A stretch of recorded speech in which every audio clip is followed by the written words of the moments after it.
Assalamualaikum warahmatullahi wabarakatuh. Selamat pagi anak-anak. Selamat berjumpa kembali sampai di channel yang tidak terencana ini bersama Pak Ali. Mari kita ikuti daring bahasa Indonesia kelas 7 sebagai tindak lanjut daring sebelumnya. Di daring pada pertemuan yang keempat ini, Pak Ali akan menerangkan tentang mendata kata atau kalimat sebagai ciri surat pribadi dan surat dinas.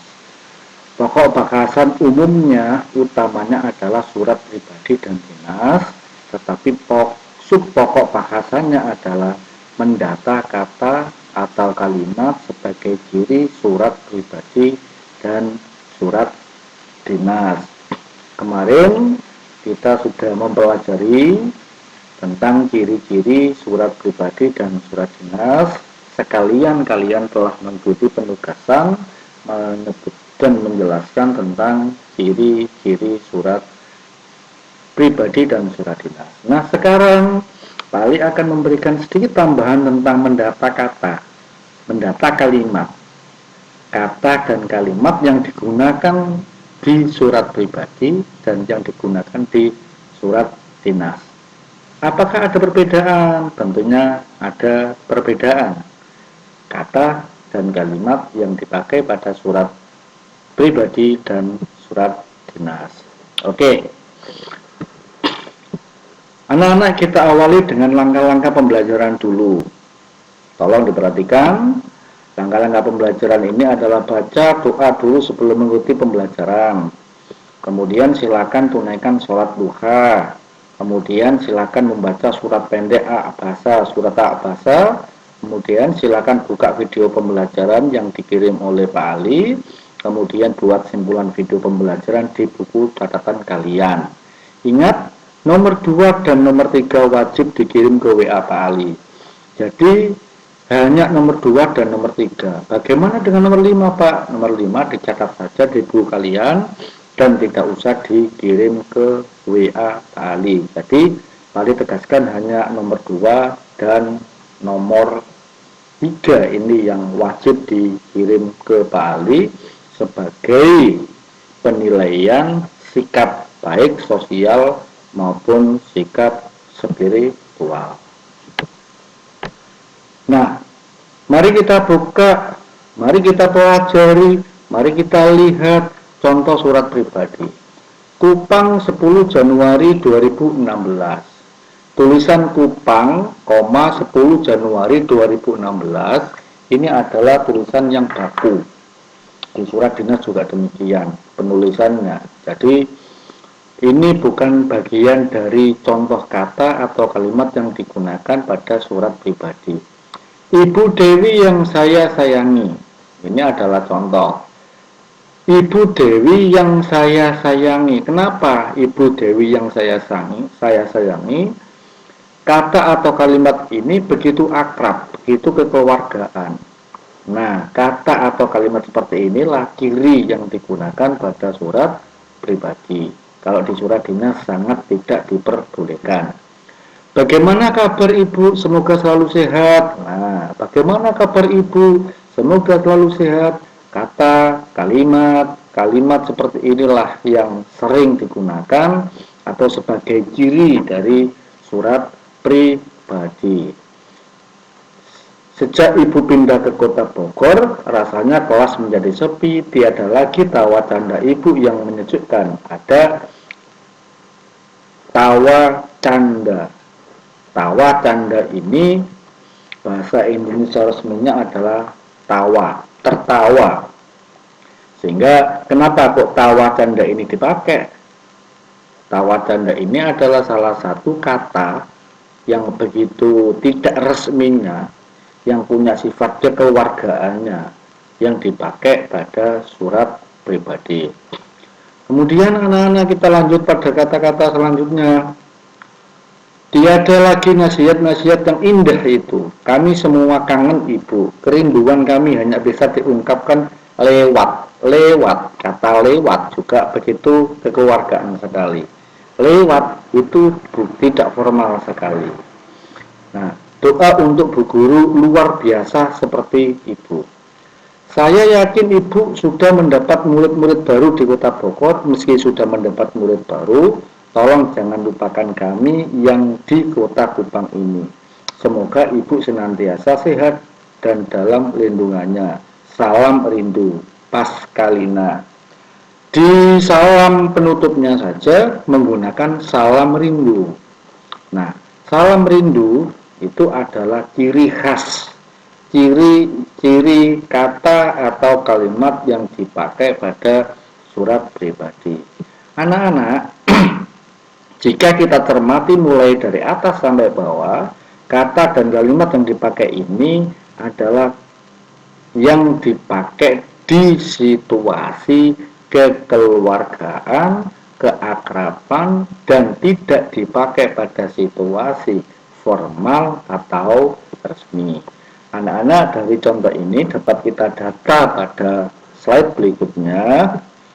Yang saya sayangi, kata atau kalimat yang ditemukan pada surat pribadi di atas sebagai ciri surat pribadi. Yang saya sayangi, bagaimana kabar Ibu? Semoga sehat. Rasanya kelas menjadi sepi, tiada lagi tawa tanda Ibu yang menunjukkan, tiada lagi nasihat-nasihat, dan seterusnya. Nah, dan seterusnya. Kemudian pada bagian akhir lainnya silakan dicari sendiri. Nah, kata-kata yang sudah kita temukan di sini, yang sudah kita temukan pada slide sebelumnya, inilah kata atau kalimat yang dipakai pada surat pribadi, karena surat pribadi dipakai pada sifat keakraban dan kekeluargaan. Anak-anak, mari kita simpulkan yang paling bawah ini. Kata atau kalimat yang dipakai pada surat pribadi bersifat santai, tidak resmi, dan tidak formal, atau tidak menggunakan bahasa baku. Selanjutnya mari kita amati contoh surat dinas. Ini ada contoh surat dinas. Panitia kegiatan perkemahan Sabtu dan Minggu Persami Pramuka SMP Mutiara Harapan 1 Tuban. Nah, kata atau kalimat yang dipakai pada surat dinas di atas ini dinamakan kepala surat atau kop surat. Semuanya menggunakan bahasa yang resmi, bahasa yang formal. Kemudian ada nomornya 08 KUKS, kemudian ada lampiran 1 berkas, kemudian ada 23 November 2015, dan seterusnya. Hal sama dengan perihal, disingkat hal. Yang terhormat juga demikian. Yang terhormat wali murid Sofia Nazila di Tuban.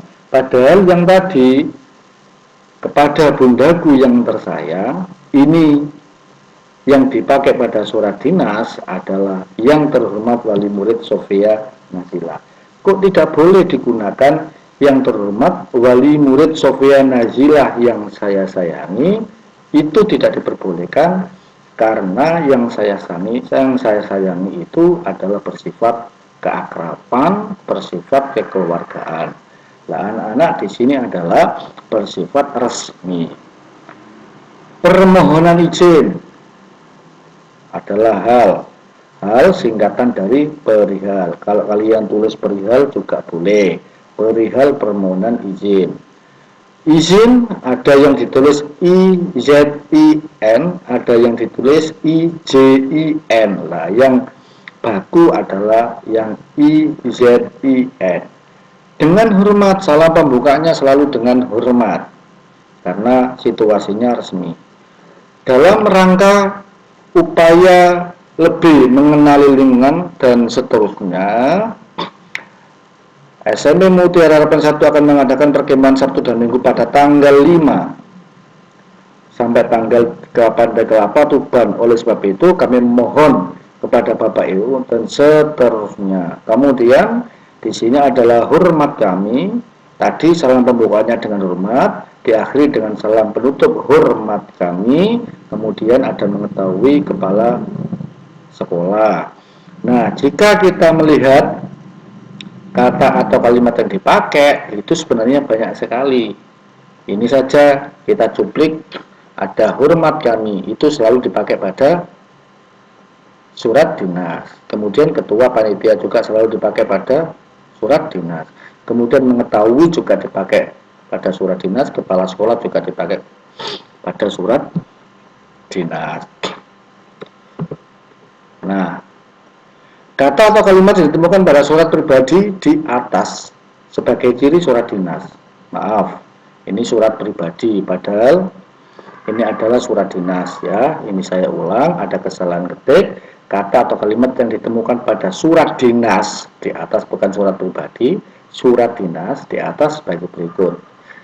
Sebagai ciri surat dinas, ini semua sudah kita cari, dan kata-kata yang demikian inilah kata yang bersifat formal, kata yang bersifat resmi, kata dalam situasi yang resmi dan relatif menggunakan bahasa yang baku. Anak-anak lainnya silakan dicari sendiri. Simpulan, kata atau kalimat yang dipakai pada surat dinas bersifat formal, bersifat resmi, dan menggunakan bahasa yang baku. Kalian bisa lihat contoh pada surat dinas dan sudah kita temukan beberapa kata atau kalimat sebagai ciri dari surat dinas. Perbedaan kata atau kalimat yang dipakai pada surat pribadi dan surat dinas. Surat pribadi, kata atau kalimat yang dipakai adalah bersifat santai, tidak formal, tidak resmi, tidak menggunakan bahasa yang baku, sebab surat tersebut digunakan dalam situasi tidak resmi. Ini surat pribadi. Kata kalimat yang dipakai tidak formal, tidak resmi, tidak menggunakan bahasa yang baku, karena surat tersebut digunakan dalam situasi tidak resmi, alias situasi kekeluargaan dan situasi keakraban. Sekarang surat dinas, kata atau kalimat yang dipakai adalah bersifat formal, resmi, dan menggunakan bahasa yang baku. Sebab surat tersebut dipakai dalam situasi resmi atau situasi formal. Diulang, surat dinas, kata kalimat yang dipakai adalah bersifat formal, resmi, dan menggunakan bahasa yang baku, sebab surat tersebut dipakai dalam situasi resmi dan situasi formal. Terima kasih anak-anak. Demikian yang dapat Pak Ali sampaikan tentang kata atau kalimat yang dipakai pada surat pribadi dan surat dinas. Semoga kalian memahaminya. Terima kasih, dan Pak Ali akhiri. Assalamualaikum warahmatullahi wabarakatuh.